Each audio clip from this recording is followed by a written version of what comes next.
Good evening.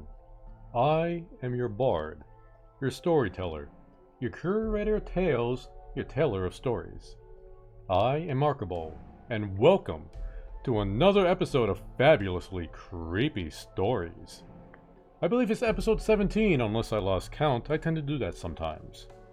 But anyway, welcome everyone. I'm glad to see you're here.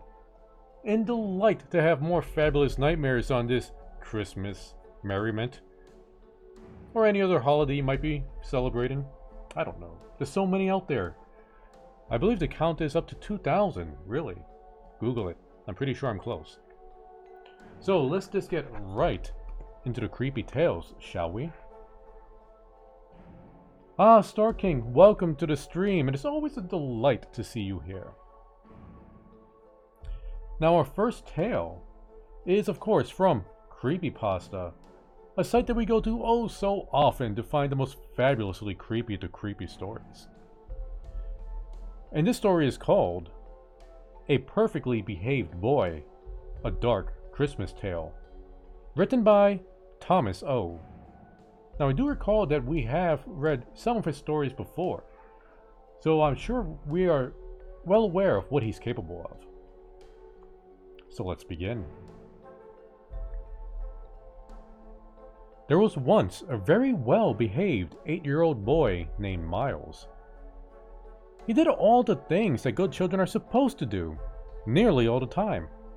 He ate all his vegetables, unless they were carrots. He completed all of his school assignments, except for the ones that he forgot to finish his homework.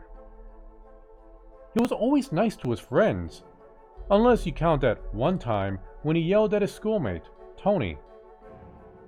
And he never spoke back to his parents or got mad at them, with very rare exceptions. Yes, he was nearly perfect, and he was a joy for his parents to raise, almost all the time. The boy existed more than 30 years ago, and in a manner of speaking, he still exists. That boy? He's me. And he will always be a part of who I am. I can remember every transgression I made as a child, not only because there were so few of them, but because they ended up shaping my life in a way you could never imagine. Of all my misdeeds, the one that stands out most vividly is the very last time I yelled at my parents. The funny thing is, even though I can remember being mad, and I can remember every word I said, I don't recall exactly why I was upset. When I try to think of the reason, it's like looking at a blank sheet of paper in my mind. I can tell you that it wasn't anything that my adult self would find consequential, but I know it felt important at the time. It was 2 days before Christmas, and the words I spoke felt foreign as they came out of my mouth, probably because I never said anything quite like that before. Go away. I don't want you to be here anymore. I don't want you to talk to me ever again. I could see the hurt in my parents' eyes as I unleashed my tirade towards them. Even now, I'm surprised at what a profound effect the words had for my 8-year-old self had on them. Their dismay was mixed with obvious shock upon hearing me lash out. My mother had a look on her face that was confused, sad, and angry, all at the same time. My father was harder to read, but I knew he wasn't happy. Sadly, the looks in their faces were among the last memories I have of my parents.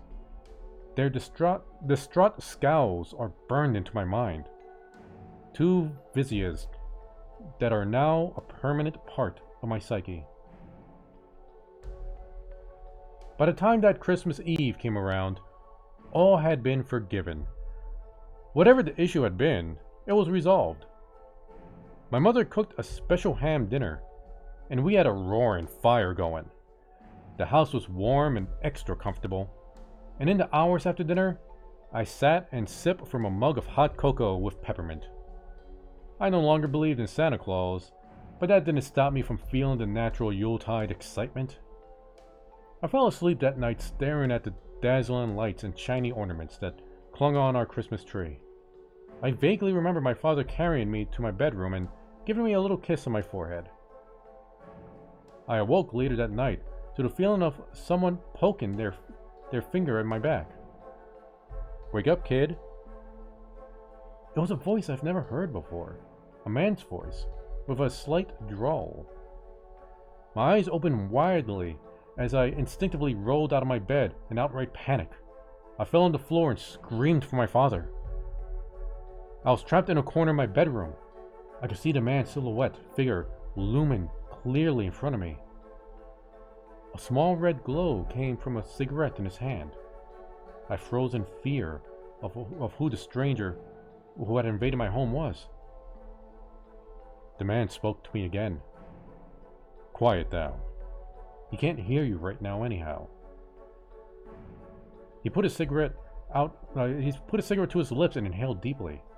As he did, his face was illuminated by the red glow, and I could see his deep-set eyes, his dirty fingers, and his long black hair. "But kid, I can hear you. I can hear you better than anybody, in ways you can't understand." He pointed at the side of his forehead as he spoke. I didn't reply, but even through my fear, I couldn't help but wonder who this man was. He nodded, as if he knew exactly what I was thinking. "So, you'd like to know who I am? Well, I'm the guy who's turned into your mind. I'm the guy that's been around for a long time. And most importantly, I'm the guy who gives kids what they ask for." He looked straight into my eyes, invading my mind and reading my thoughts. "No, kid, I ain't Santa." He was agitated. "You stupid? Do I really look like a fat red man? No, I'm much better. I don't judge, and I don't discriminate. I give kids what they ask for, the good kids and the bad kids." I finally found the courage to speak, even though he seemed to have no trouble answering my questions before I even asked them. I didn't ask for anything." My voice trembled as I spoke. "Sure you did. You wanted your parents to go away. I heard that loud and clear. Loud and clear. Not very nice of you. I'd say that makes you a bad little boy. But don't worry, like I said, I don't discriminate." "But I don't want them to go away." He shook his head. "You said it. You meant it at the time. I heard it. I don't hear all the kids, just some of them. And I hear you loudest of all." Tears began to stream down my face, but their presence didn't seem to change the visitor's demeanor towards me. "Well, kid, I just wanted to meet you and see whose voice had been screaming in my head these past few days." He turned and started walking towards the door. "I gotta get started. It's time to give you your gift. And get a gift for myself, too. Merry Christmas, kid." He flicked his cigarette into the corner of my bedroom as he passed through the doorway, repeating himself as he walked down the hallway in the direction of my parents' bedroom. "Merry Christmas." The door to my bedroom shut, even though the man himself had made no effort to close it. I screamed aloud for my mother and father. To this day, I still have no idea if they heard me. I wish I could tell you that I bravely ran out of my bedroom to warn them. But I just sat huddled in the corner, crying and afraid. I listened intently for sounds of a struggle, or for my parents yelling, but I couldn't hear anything. Hours passed, and I could see the outside sky turn from black to gray, then to orange. I waited for my mother and father to find me. The orange sky turned blue as the day wore on. but they never came. An absolute silence hung over the house, yet still I sat there. It was well into the afternoon when I finally left my room. I knew I couldn't stay in there forever. I tiptoed slowly to my door and opened it only a few inches, looking out from the inside of my room. The house appeared normal. Everything that I could see was in its place. I pulled the door open all the way, almost expecting the man from the night before to jump out at me. But that didn't happen. And my voice broke the silence. "Mom? Dad?" No response. Trying my best to stay quiet, I walked slowly down the hallway towards my parents' dorm. The door was ajar. "Dad?" I put my hand on their door. "Mom?" I pushed it open and looked inside. I don't actually remember what I saw. To be clear, I'm perfectly aware of the fate that befell my parents, based on what I was told to me later. But I have no memory of the actual sight that I witnessed during that one awful moment. It's a traumatic event that my sane mind has blacked out. Even today, when I recreate the events of the night of my dreams, the scene fades to white as I push the door open. The next memory is of me laying down on the street directly outside my house, screaming and flailing my arms wildly. The Porter family, who lived next door, witnessed my distress through their living room window. Mr. Porter exited his house and rushed over to me. He could tell something was seriously wrong. "They're dead!" It was all I could say, and I repeated it over again and again. Mrs. Porter followed closely behind her husband and confronted me, and comforted me as he went to check inside my house. A minute later, he exited and promptly vomited into the bushes. Nobody ever told me the whole story of what they found in the bedroom. At least not directly. It was explained to me that a very bad person had broken into my house and murdered my parents, even though I already knew as much. What was held back from me at the time was the fact that they'd been decapitated. The cuts were clean, almost surgical. Both bodies were laying in the bed as if they'd been sleeping when it happened. The worst part was that their heads were missing, not to be found anywhere. Their bodies were sliced open, and strange symbols were drawn on the walls in their blood. Other than the carnage itself, absolutely no physical evidence was discovered on the scene. Not one fingerprint, stray hair, or footprint was left behind. Nothing. The police listened to my story once I was ready to talk. I found out later I was considered to be an unreliable witness, mostly because the details of my story didn't mesh with the lack of physical evidence. A specially trained detective and my new therapist sat down with me to review what I told the police earlier. "The man, he wasn't wearing gloves?" I shook my head no. I clearly remembered a cigarette in his hand, and there was no glove. "And he threw the cigarette on the ground when he was done smoking it?" I nodded yes. "And he closed your door when he left your room?" I shook my head no, then thought about it, then nodded my head yes. I wasn't really sure. The detective took notes as I talked. He nodded his head pleasantly, but even then, I could see the strange look on his face when I told him that the man had read my thoughts. The one thing I never told the police was that 2 days before the murders, I asked for my parents to be gone. The sketch artist came by afterwards.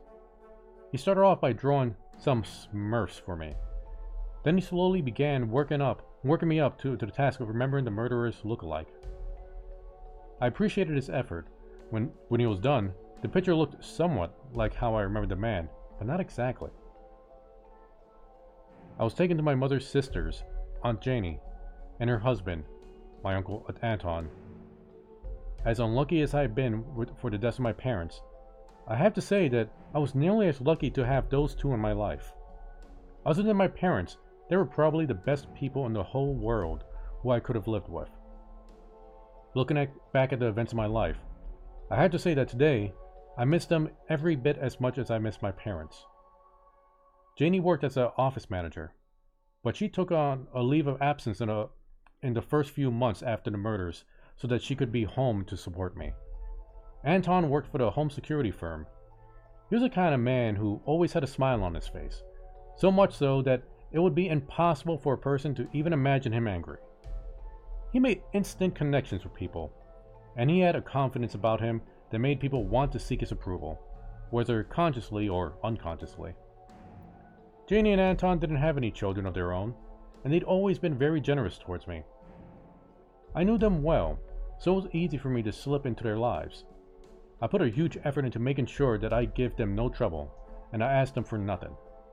My conversations with the murderer was never too far from my thoughts, and I could hear an amalgamation of his comments ring through my mind daily. I give kids what they ask for. The good kids and the bad kids. I didn't know what the good kids were given by this man, but I understood all too clearly what happens to the bad children. It was 2 months before I felt like I was ready to go back to school.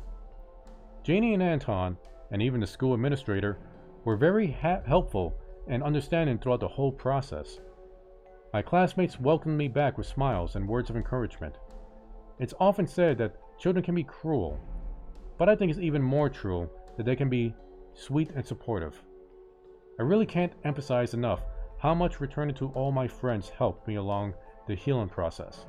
My anxiety began to ebb, and my therapist proclaimed that it was a major milestone for me. Despite the progress in my psychological healing, there were always several thoughts that I couldn't rid myself of. The first was the guilt that I felt about asking my parents to go away. I knew full well that the murderer of my parents was in no way my fault, but there was always this nagging voice that wouldn't let it drop. I'd asked for them to be taken away, and that's exactly what had happened. The second thought was that the murderer would return again the following Christmas.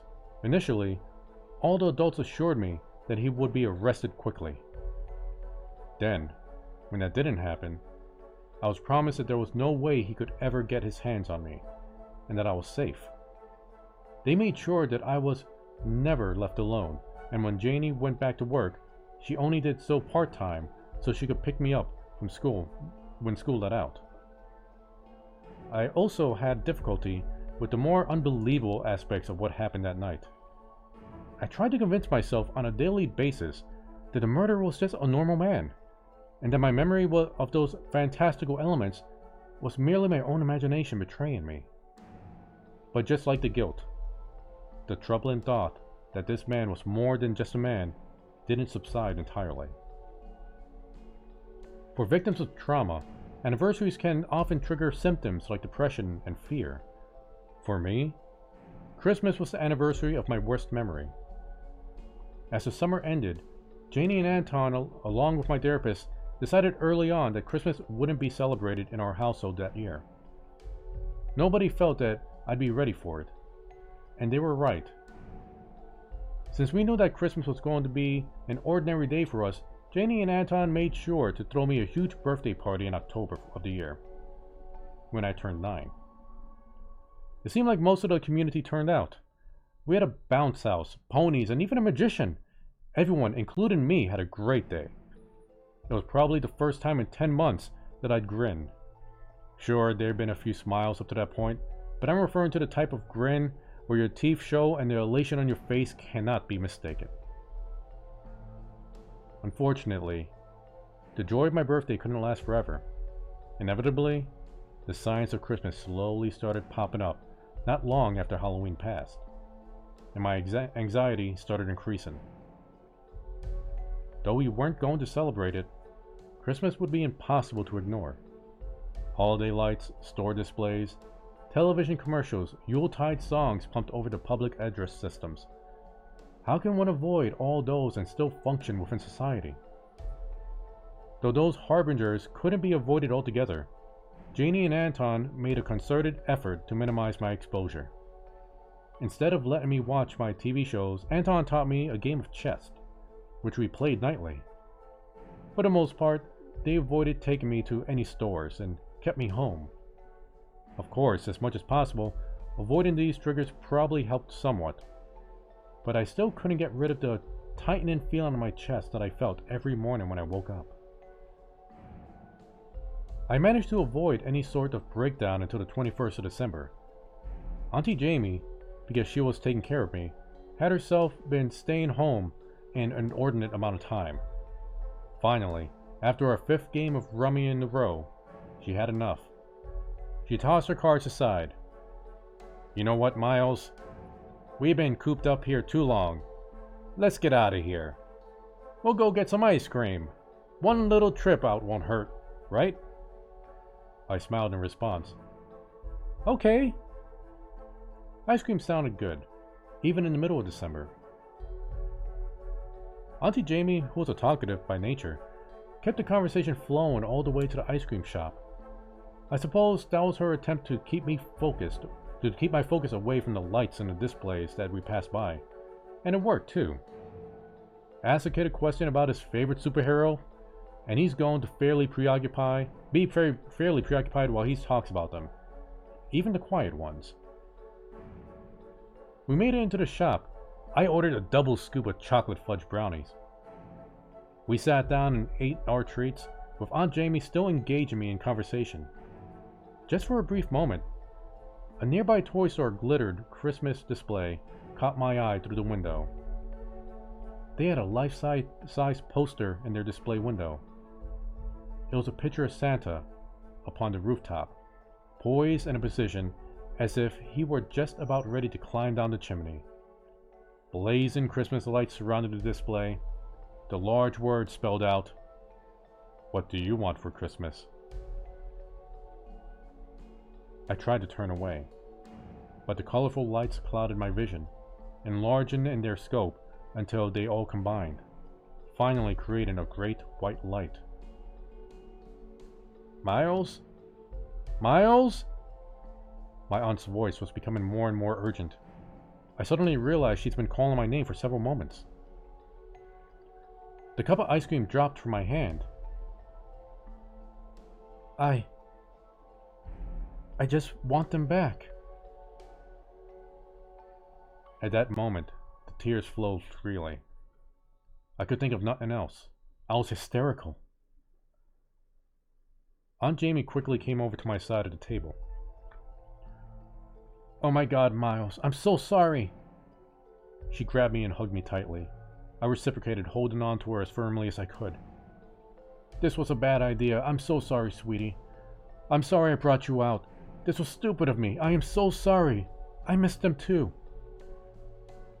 It took at least 15 minutes for Aunt Jamie to calm me down, to the point where we could leave the shop. We left our unfinished ice cream behind. No other incident happened in the next couple of days, and my interactions with Anton and Jamie helped distract me. And finally, it was Christmas Eve. I was quiet all day long, even more than usual. Anton noticed and had to talk with me after dinner. "You okay, buddy?" I nodded my head yes. Despite my assurance that I was okay, he could tell I wasn't. He knew almost exactly what was on my mind. "Come here, Miles. Let me show you a few things." I followed him to the living room window, where he moved the curtains aside. "See these windows?" He slapped his hands in the pane to show just how solid it was. "This is the strongest window that they can make for a residence. My company installed them. They're unbreakable, and there's no way someone can open them from the outside."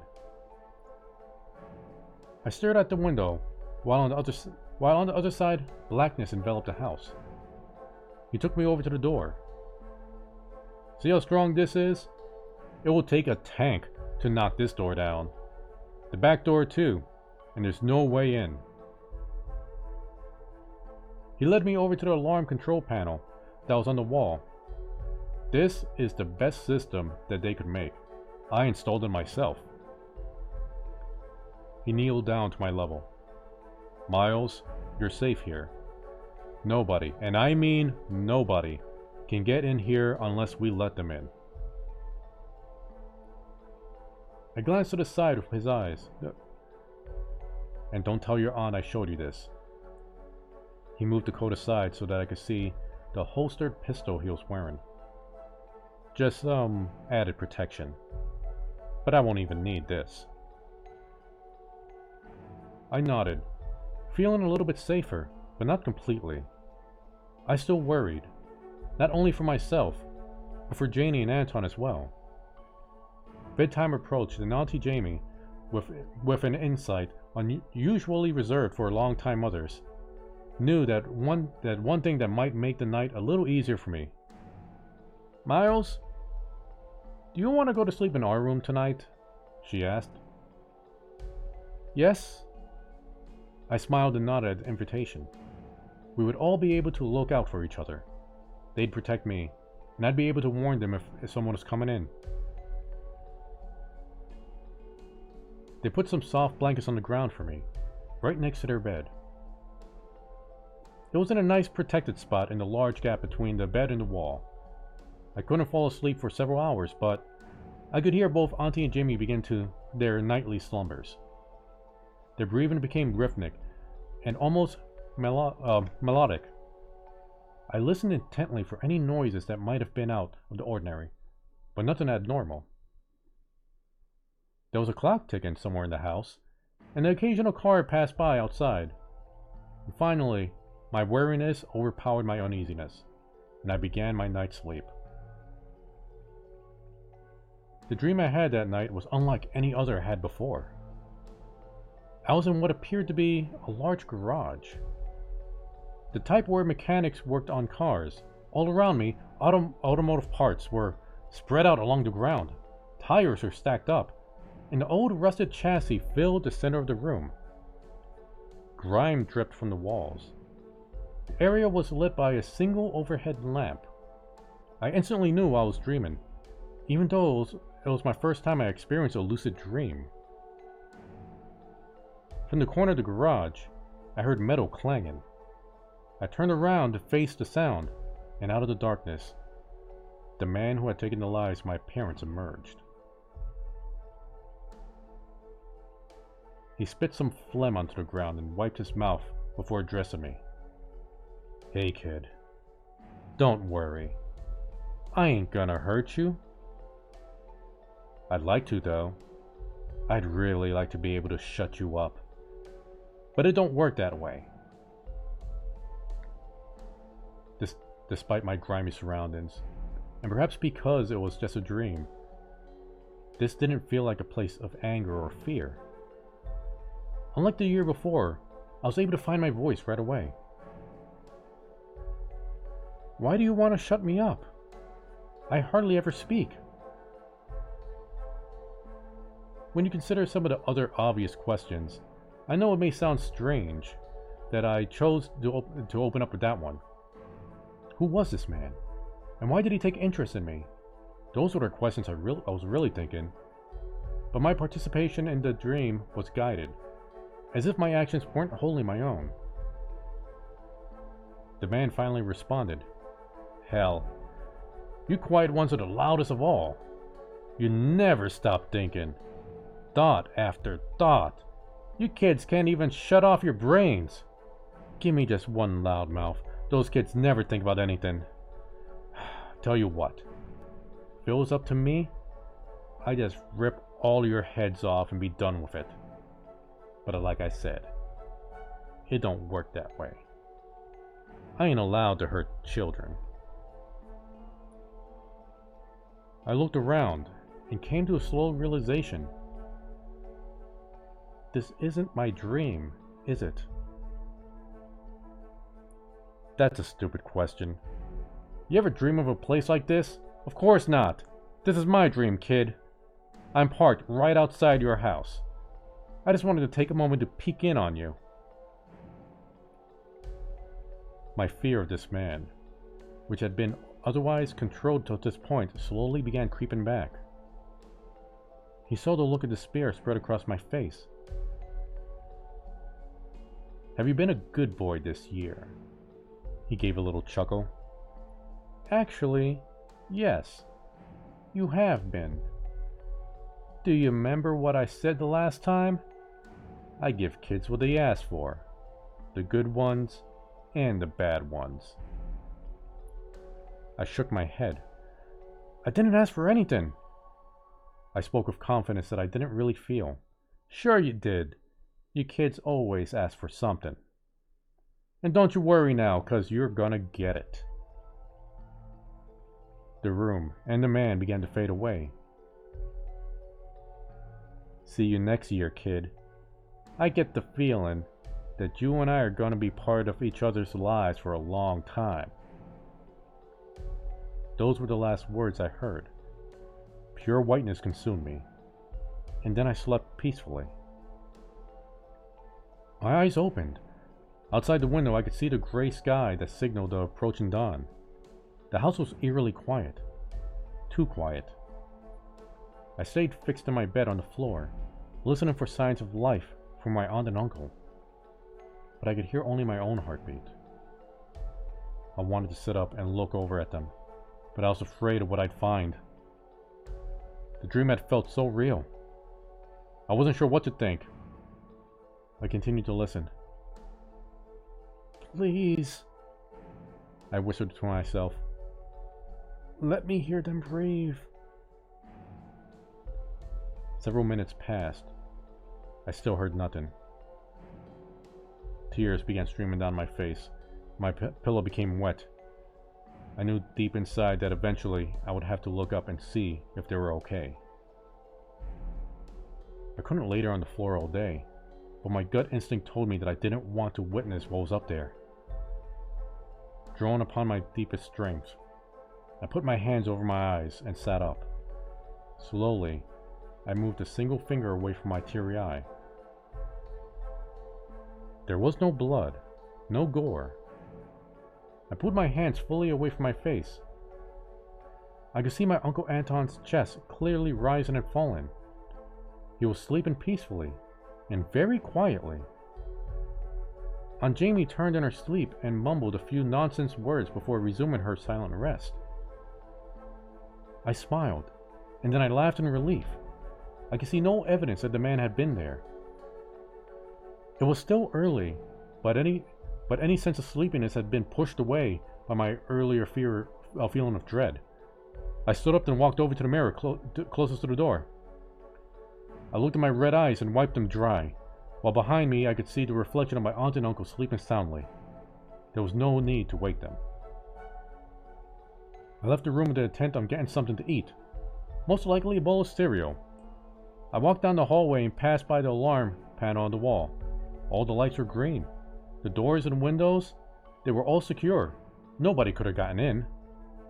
Now, finally relaxed, I passed through the living room on my way to the dining area. And that's when I saw it. Sitting right on top of the dining room table. I froze in place and looked all around to see if there was anything else out of place. But eventually, everything else was just as it should have been. I turned again to the table and I stared at the beautifully wrapped gift box that definitely hadn't been there the night before. It was a large box, maybe about 18 inches square. The wrapping paper was covered in a bright red with sparkles all over it. A pretty green bow covered the top. My aunt and uncle had agreed that we wouldn't be celebrating Christmas this year. Yet, there sat a gift box atop the dining room table. I wondered if they changed their minds. I walked slowly towards the gift, step by step. I stood up on one of the dining room chairs so that I could see the top of the gift. Whoever had wrapped it had taken their time. The box lid was wrapped separately from the box itself. I lifted it up and I peered inside. There was no fade to white for me this time. No. I saw exactly what was in the box. And simultaneously, 3 truths occurred to me. The first truth was that the man had been in my house. Despite all the security measures, he'd gotten in and out without raising a single alarm. The second truth was the man had been right. I'd asked for something without even realizing it. The third truth was the sinking acceptance that his visits would be an annual occurrence. I stood there on the chair, staring into my parents' dried-out eyes, which were still in their decapitated heads, which were both in the box. I said I wanted them back, and the man, however he did it, had heard me, and granted my wish in a manner befitting his evil ways. The ultimate truth that I learned from that day was that there could be no mess-ups with my behavior, and I could want for nothing. I was being consistently watched, and my mind was being consistently invaded. Bad actions will be severely punished, and even good behavior will lead to its own sick and twisted reward. And that's the story of how a very well-behaved boy became the perfectly behaved boy. And as a perfectly behaved boy, all my desires had to be held in check. Emotionally speaking, I had to become less than human, so that the visitor would have no fuel for his wicked game to play. Of course, nobody is truly perfect, and there were slip-ups throughout the following years. Times when I inadvertently made a wish or asked for something. Those slip-ups were very costly to me, but I don't care to recount the full extent of them here. I think I've given enough of myself for tonight. I'm weary and beaten, but what I will tell you is that after 30 years, I'm no longer afraid to finally say that I want the painful memories to go away. I don't want them anymore. I even said it out loud. I want the memories to be gone. It's cold outside right now, and it's getting late. I think I'll make myself a cup of hot cocoa with some peppermint before turning in. That will make me happy. For the first time in ages, I'm calm and at peace. Looking out the window, I can see the pretty lights of the eaves of the house. I don't think I'll ever really have a chance to appreciate just how festive they make everything look. For a long time I just didn't care, but now I'm going to take a few minutes to enjoy them while I can. Good night, everyone, and Merry Christmas. And that is the end of that story, the story of the well-behaved boy. Now, welcome to the stream, Shaolin, and thank you so much for the ice cream cone. It is very much appreciated. And I hope you have all enjoyed that story. It was quite the frightful and fabulously creepy one, I would say. And I believe we have time for one more tale. Just one. This one also comes from Creepypasta.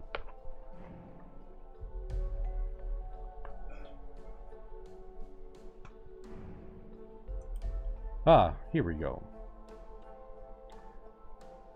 This story is called Old Man Winter, written by Jeffrey E. Bright. So let's begin. Thank you for coming, Doctor. I honestly didn't think the renowned psychologist Jeffrey Gallen would see me. I'm sorry, the renowned psychoanalyst Jeffrey Gallen would see me. Then again, it isn't every day you are handed an opportunity to interview an insane colleague. And I am your golden ticket to a more profound reputation, aren't I? Please, you don't need to arch your brow to impress me. I spent years trading theory and theses with you, Jeffrey. Until you published your paper on paranoid delusions, I thought I was the only one making any progress with schizophrenia research. But I see my banter is failing under speculative regard. Very well. Let's begin with the reaffirmation of the patient ID. My name is Professor Randall H. Courtney. I maintain doctorates in the fields of psychology, psychiatry, psychobiology, parapsychology, words I can't pronounce, criminology, and religious mythology. The latter a particular passion of mine. Until recent years, I was the head of Western University's psychology department and special consultant to both Western Community Hospital and the state-funded Pleasant Glen Home for the criminally insane, specializing in psychopathics and schizophrenic cases. I am 57 years of age, moderately healthy, and unfortunately close to the precipice of insanity. Of course, you wouldn't be here if I were not. To the heart of the matter, as you would tell me when I began the long-winded diatribe, here then, and the circumstances which led you here. It all began 2 weeks ago. I had read the case study of the holiday hacker, William James Morton, by Dr. Lanson in Athens. His paper discussed the complete personality and symptomatic juxtaposition of Morton. By all accounts, William James Morton was a classic case of a violent psychopath. He murdered and documented 156 women and children from 1993 to 2013. Undeniably, Morton was the most prolific serial killer ever substantiated in his claims. Unlike our tail-chasing study of Henry Lee Lucas. Isn't that right? As a typical profile of a serial murderer, Morton was a white male in his late 30s, middle income class, with a social magnetism that allowed him to make friends easily. Coupled with an unusually high IQ, Morton was well liked by colleagues and friends who, of course, never suspected his nocturnal activities. Morton worked for the Indiana Public Utilities Commission as a meter reader. This gave him unlimited access into his victims' homes, to which he would cleverly observe several potential targets for 2 to 3 weeks prior to making his move. All of Morton's victims were killed during holidays, most notably Christmas and Easter. As you know, Dr. Lanson asserts Morton killed on holidays because his parents did not celebrate any of the accepted Christian holidays, and that either the indifference or non-participation of social interactions with friends and family created Morton's behavior.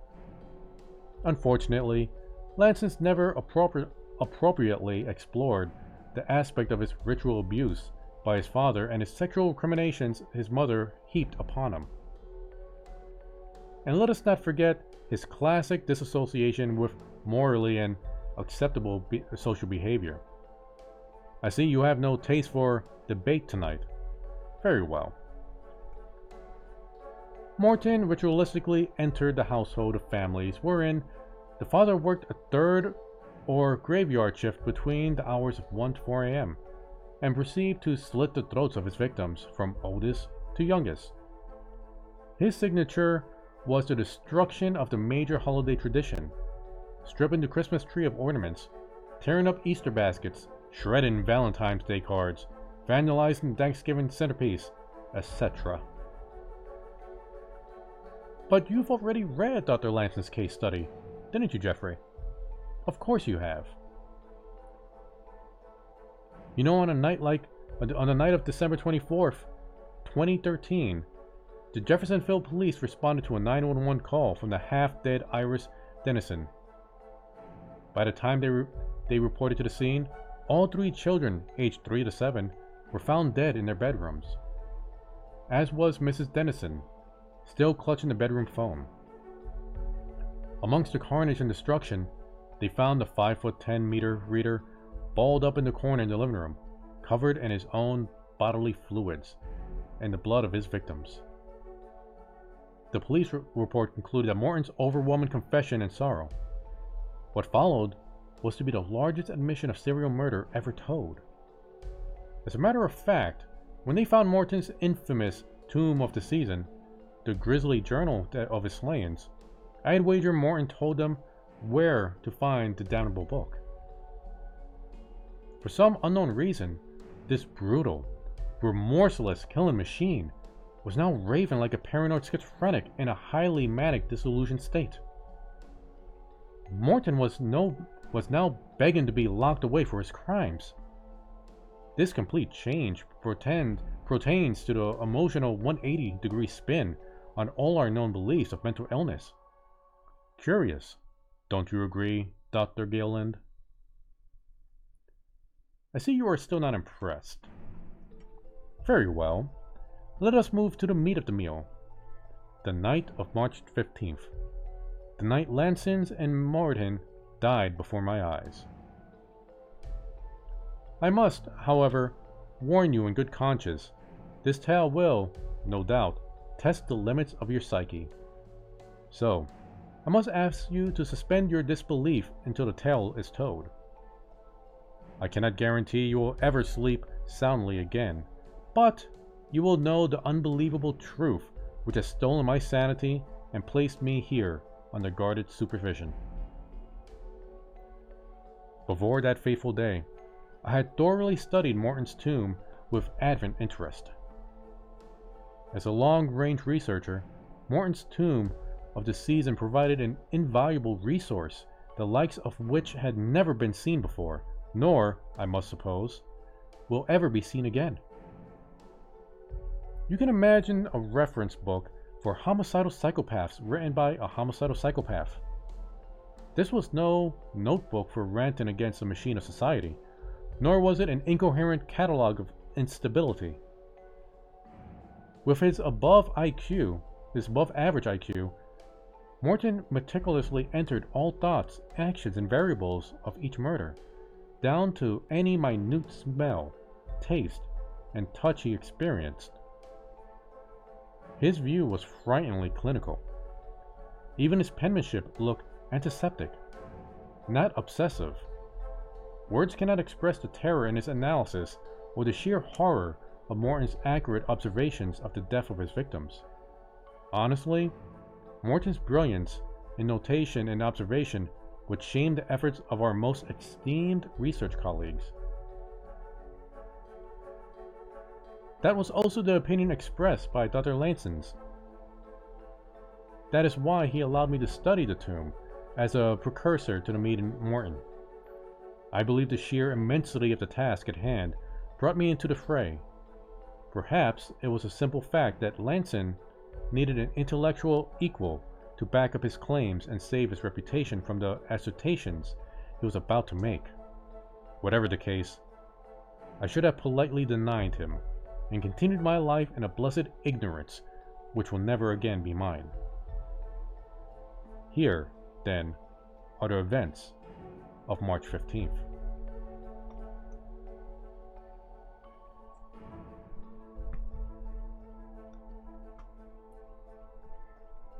Dr. Lanson and I arrived at the Pleasant Glen just before 6 p.m.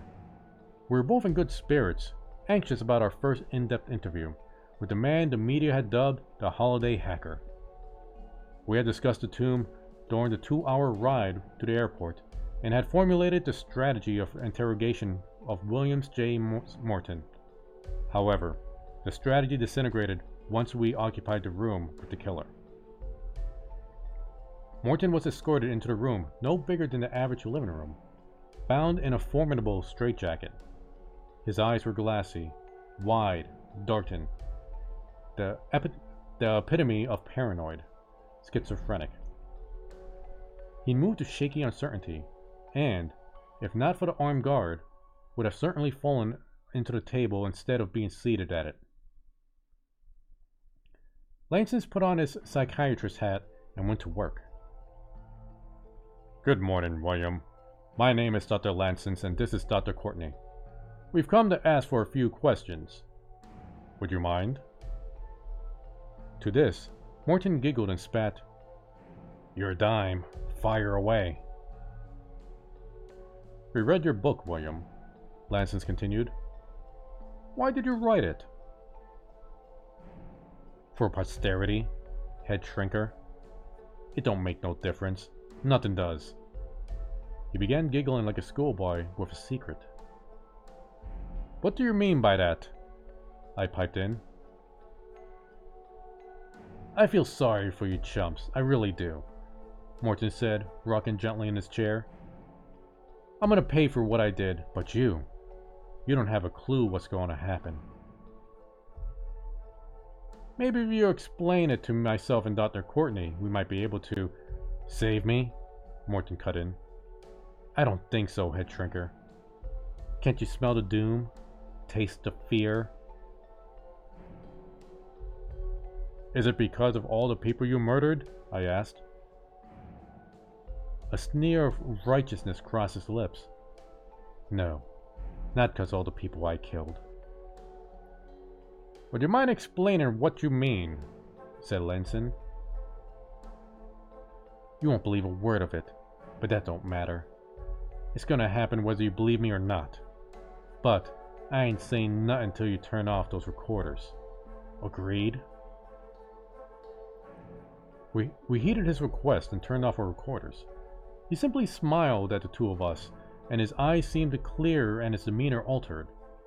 The armed guard behind Morton leaned against the wall as if holding it up, oblivious to the conversation.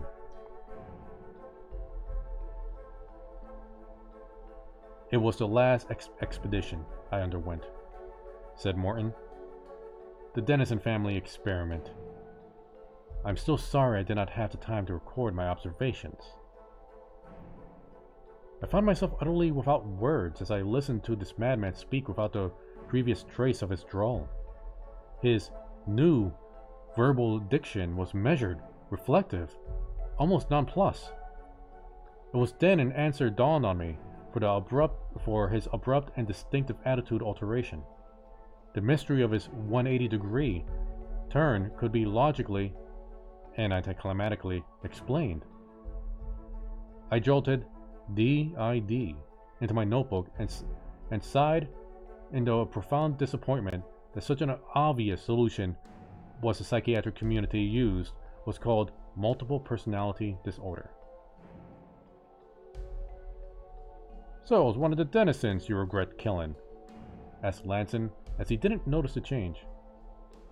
Not for a moment. Morton's eyes sparkled. Apparently, you forgot to read your paper on my aberrant behavior. Layson shuffled uncomfortably in his chair without response. I quickly jumped into the fray. What caused your radical behavior change? An idiot with half the imagination can fake paranoia, get more attention and stricter supervision by his captors. His voice was almost clinical in its approach. A psychopath is simply locked into a cell, fed and watered and as required by law, and forgotten. I cannot, will not, be casually erased from existence. So you are perpetrating this ruse for attention? Scowled Dr. Lanson. For witnesses. Why would you need witnesses? I interjected. 'Cause Santa Claus coming to town. Morton sang in a sickly sweet child's voice. I don't understand, I said. I killed the jolly fat man, he said flatly. What? Lanson and I gasped and chorused. I butchered Kris Kringle. The Old Man Winter, Saint Nick, whatever you could call him. What do you mean by it? I asked. Let me put it this way. Morton began. I could see his calm, controlled demeanor beginning to crumble like a glass house from a stone's throw. I have killed a lot of people. I know what death is. In all of my research, I've never seen anything like it. I might be a psychopath, but I am not insane. I know the direct effect of all my actions, and I am totally aware of every child and mother I put to the ground. but I will not be stalked by a figment of ceremonial imagination. When it comes to me, I want others to tell the tale. I will not be dismissed as some raving lunatic and have my observations shelved as another madman's delusions. Enlighten us, then, Lanson asked, with a certain smugness. Morton leaned forward on the table, which caused the guard to lazily mutter, "Watch yourself, Morton. I'm only a step away from busting your ass."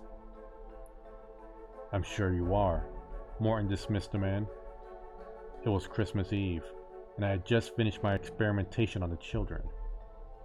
By the way, did you know you can open a child's jugular vein when they're asleep?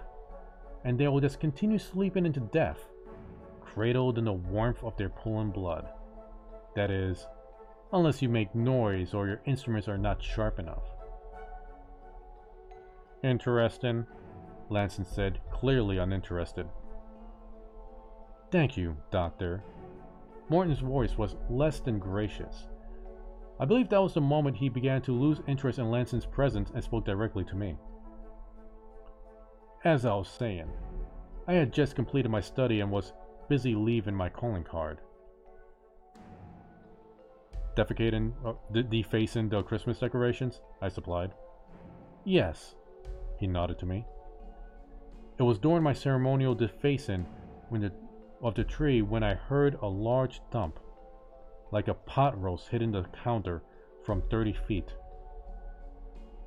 A pot roast? Yes! Like a meaty plop. He looked directly into my eyes. I could tell the story was an attempt to reaffirm his tentative grip on what he considered reality. I turned around, expecting to find one of my victims in the survival catalog of willpower overwounded. Only 10% do. You know. Interesting theory, Lanson offered, trying to re-establish his role in the conversation. Could you offer more on this aspect? No. Morton dismissed Lanson and continued. I turned to find a fat man in red and white suit. Yes, he was covered in ashes and soot. Yes, he had a big round belly, shaking like a bowl full of jelly. All the stereotypes were accurate. Santa Claus? The name escaped my mouth in reserved disbelief. In all his wonder. Morton's eyes began shifting to the barred windows and back to me. The fat abomination started to laugh like life was all hearts and flowers, and all the holidays I've never had were in the past and meant to be forgotten.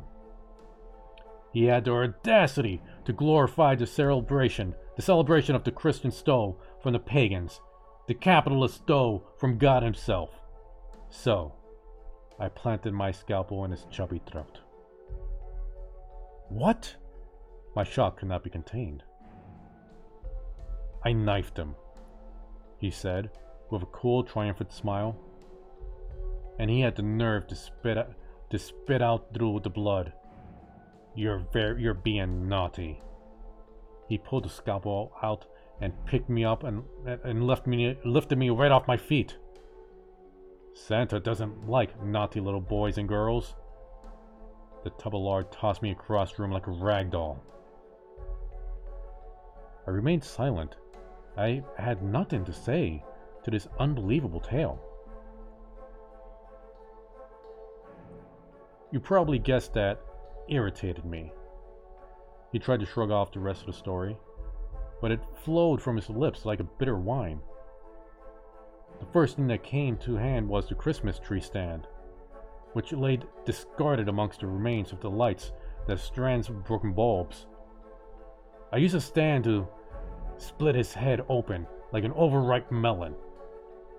By the time I was finished, its head was a bloody bulb of red oatmeal.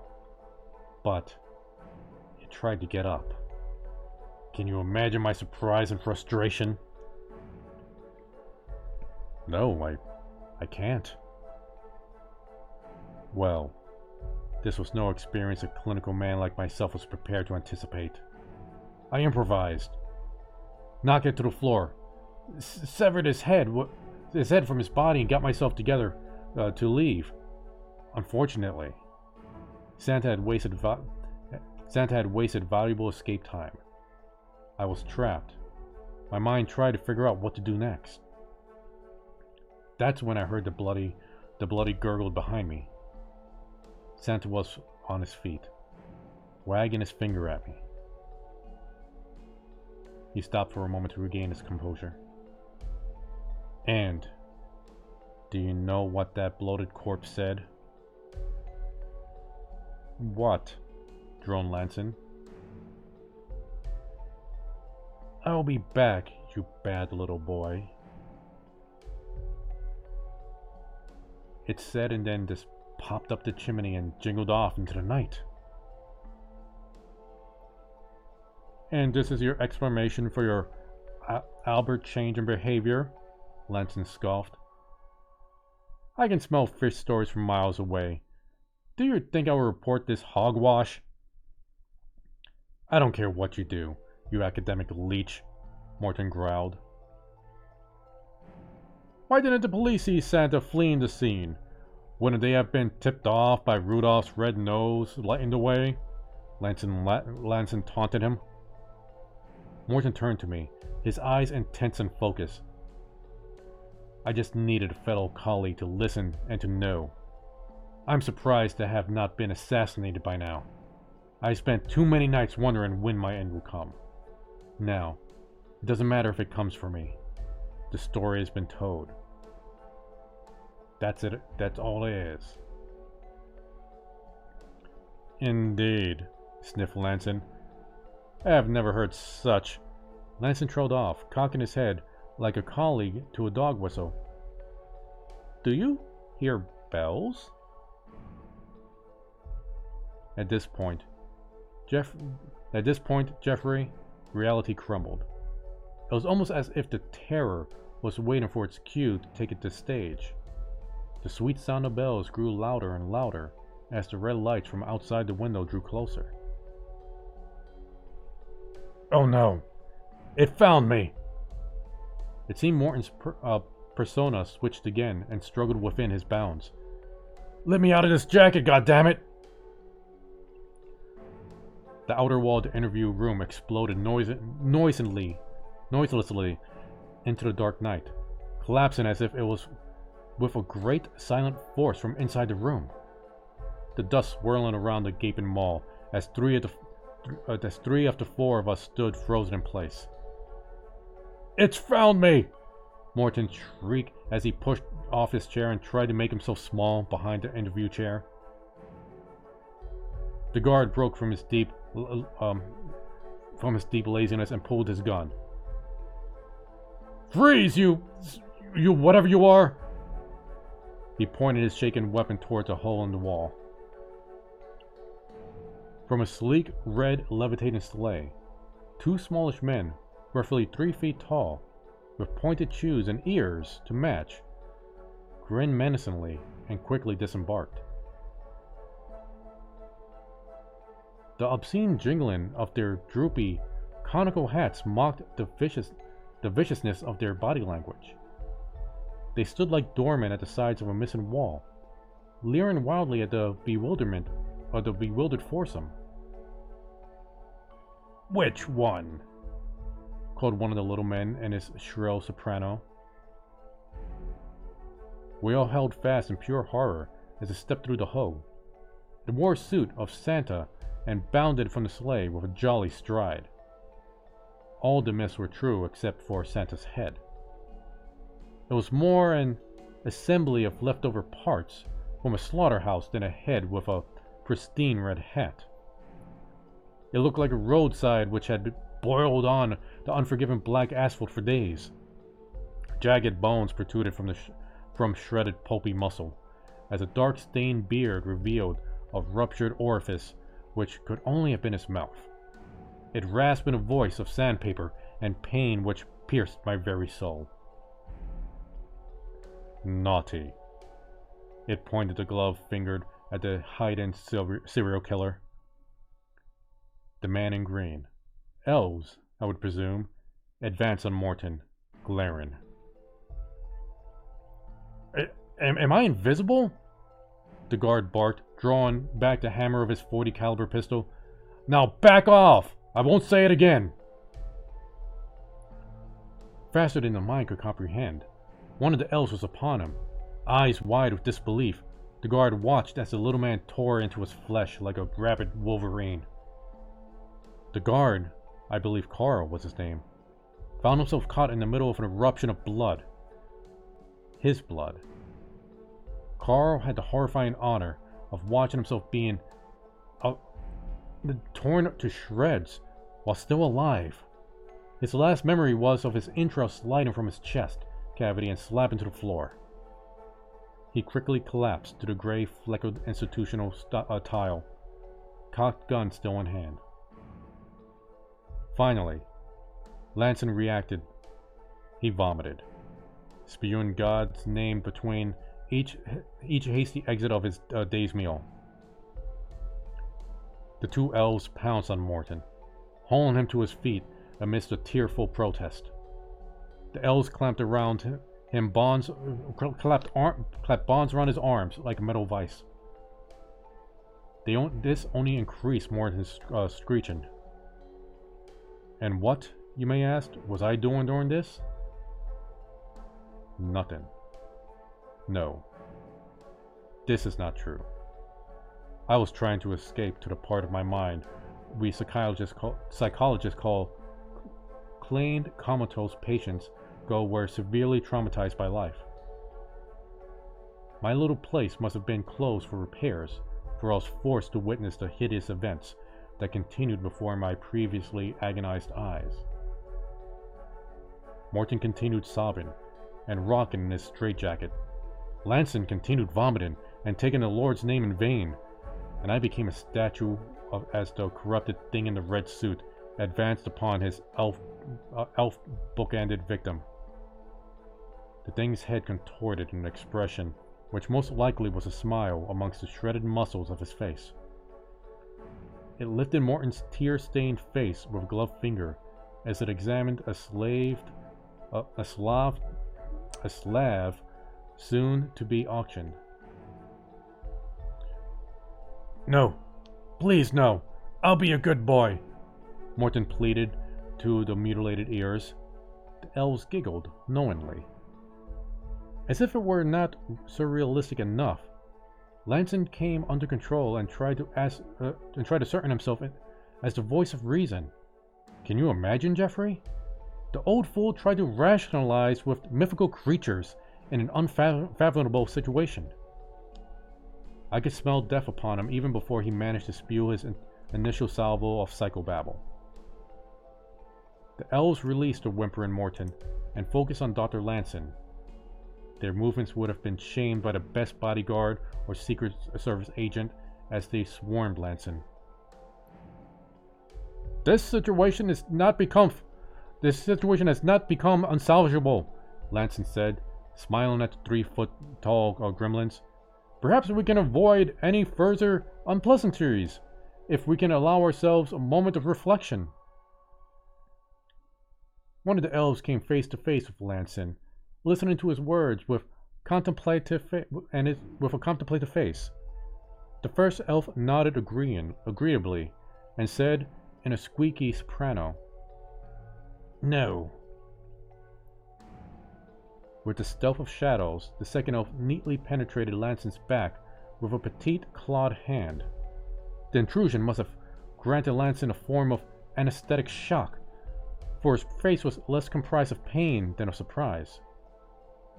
Whatever the cause, Lanson fell to his knees immediately as I watched the demonic second elf playing tug-of-war with Lanson's spinal column, while the first elf continued to lock his gaze onto Lanson as if milking the suffering from the psychologist's eyes. The tug-of-war was being lost until the second elf put a foot down on the doctor's back and wrapped his fist around the exposed section of his spine. After it redoubled, Lanson's spine popped loudly, then slid from his body with a wet, sucking sound. The little monsters briefly considered Lanson's wide-eyed death mask, cackling gleefully, and went back to their original target, ignoring my useless presence. Maybe it was the dismissal of me as a harmless entity that awakened me. Vanity has always been a great motivator in our profession. It was as if the magical inner button had been switched off, for my senses returned. I was wrapped in rage and anger for the first time in my life, and it was my assertion of these abominations of nature needed to be brought to justice. At least, I prefer to think my motives were purely altruistic instead of triggered through selfish preservation. My first thought was of my need for a weapon, and then I remembered the guard's unfired gun. I mustered my courage and walked slowly towards Carl's mutilated body, my only salvation. They continued to ignore me, preferring to get the pleading Morton under control. I retrieved the heavy weapon without incident. Until that day, the thought of firing a weapon repulsed me. Yet, I was beyond the point of moral justifications. My clinical word was at its end, and I was determined to survive the brave new world which I had been so unceremoniously thrusted into. The reality was, the three interlopers blanketed the sobbing Morton. "Naughty," repeated the aberrant Santa, and his mitten-clothed hands reached for the pristine hat on his mutilated head. "Naughty," I quietly mumbled. Actually, I believed I giggled it when I said it. It was that giggle which alerted the elves. Both the little green monsters spun on their heels to face me like a western showdown. I did not mix hyperbole. I simply pulled the trigger. The gun roared, catching one of the elves in his slender neck.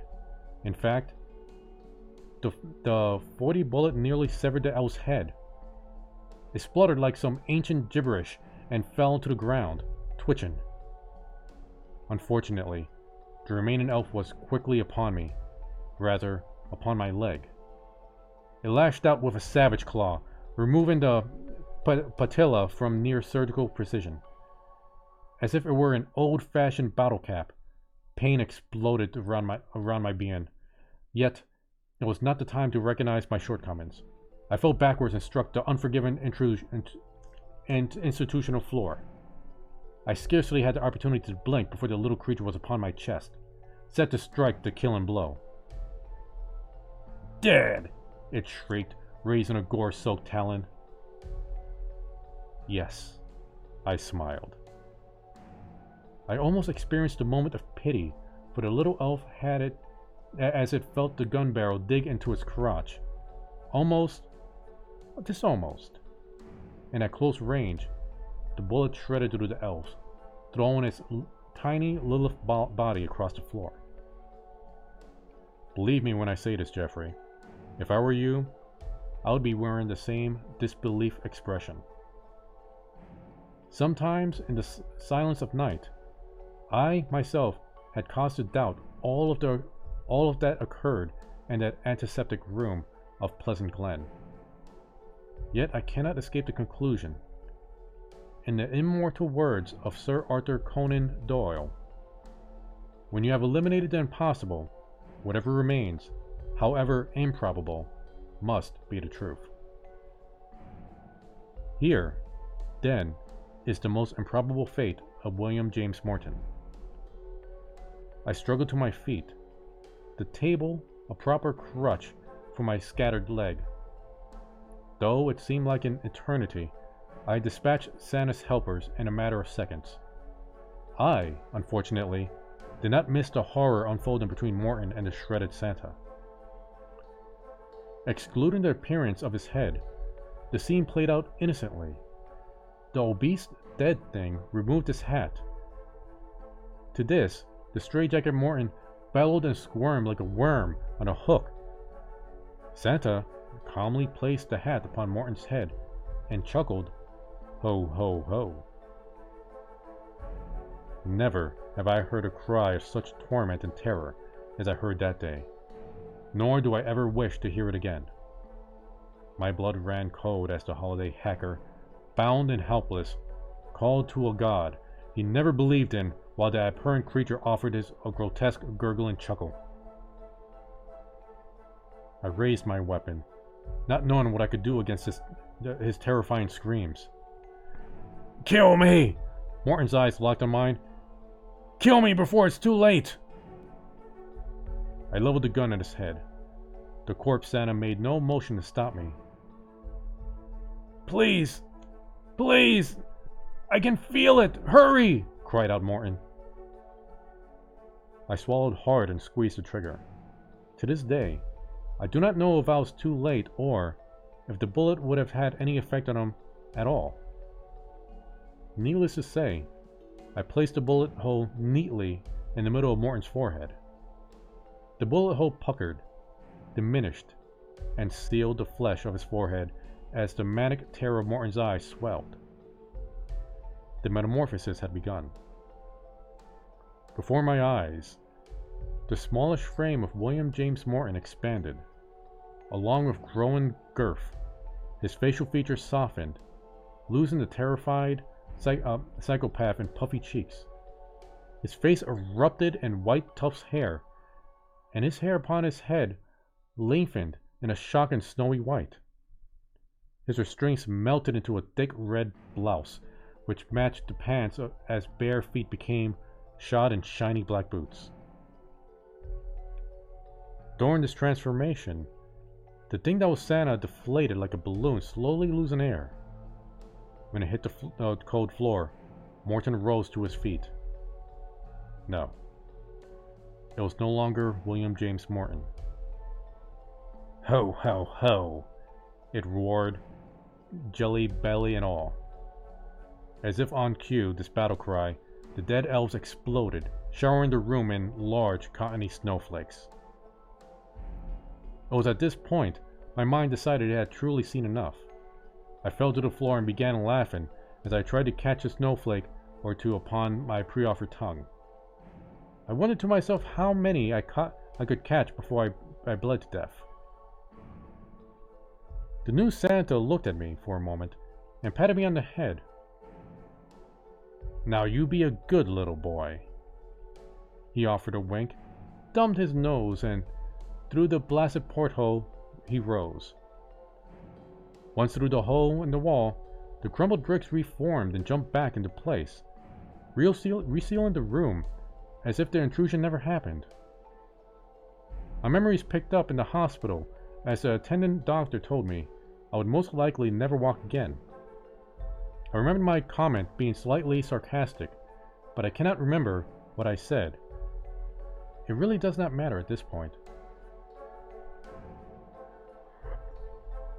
Now, there is a little more to the story, but I do want to point out that I cannot tell if this story is creepy or just plain silly. Griebus, welcome to the stream and thank you so much for the lemon. And yes, we are having a great day and a fabulous night. So let's finish off the story, shall we? So, Jeffrey, am I insane? Oh, don't look at me that way. I know. Only an insane person could create such a fantastic world to play a scenario such as this. If only the evidence did not exist to the contrary, eh? The psychiatric community will play it off as an extreme psychopathic episode from a man who has worked too closely to his subjects. The local law enforcement, unwilling to advertise multiple grisly homicides, will be more than happy to agree and quietly close the case. However, before I am escorted back to my padded room, consider this. We, as a society, look to insane explanations to rationalize those topics which we personally do not wish to breach. Babies come from the benevolent stork. Weather balloons cross the globe as UFOs. And sons of God reveal their weight of personal sin to ritualistically torture and eventual death. In this pantheon, my greatest fear is reserved for a creature that keeps track of our morals, rewarding or punishing us for being nice or naughty. A beast that preys only upon the most innocent of our culture, children, A being which, despite the security alarms and fences, is allowed to enter our house and is given unrestricted access to our inner sanctum. We do not question his valor or mission. We simply expect this modern icon to perform in his righteous manner. But I must ask, what if this creature is not here for our mythical amusement? What if, like the old wives' tales of cats who steal children's sleep and breath, old Saint Nick has an ulterior, more sinister motive? You know, Jeffrey, the suicide rate of Christmas is staggeringly high than any other time of the year. Coincidence? Have we, in fact, unleashed a terror into the normal lives that sustains itself with supernatural malefications? No.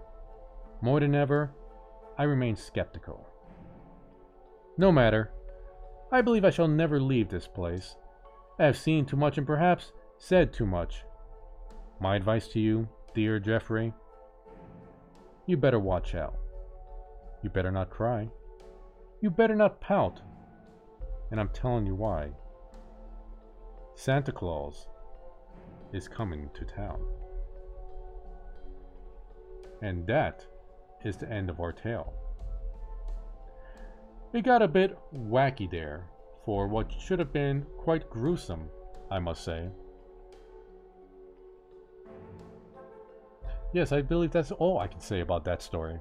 But I do hope you have all enjoyed our stories tonight and have the most fabulous nightmares to come. I'll be back again next week.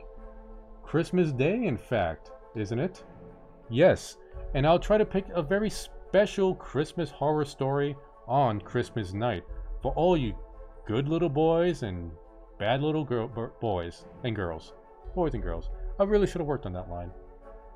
Naughty or nice, you're gonna have nightmares.